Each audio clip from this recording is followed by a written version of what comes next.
Hi guys, in this guide, I'm gonna show you how to find servers to join in Discord.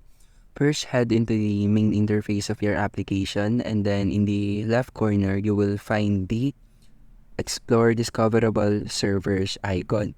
Click on this icon, and then as you can see here, there are different servers to choose from like gaming, music, entertainment, science and tech, education, student hubs, and quest.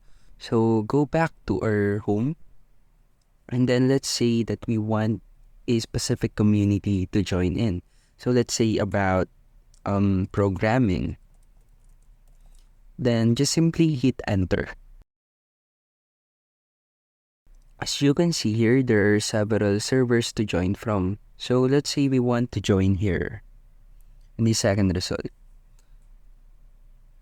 This is the free view of the server that we will be joining in. Simply click the join button, and then click the start onboarding and just wait for this process screen.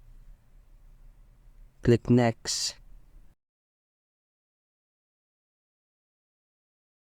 And that's it. We are now inside the server that we just discovered earlier. And that's it for our tutorial today, and thank you for listening.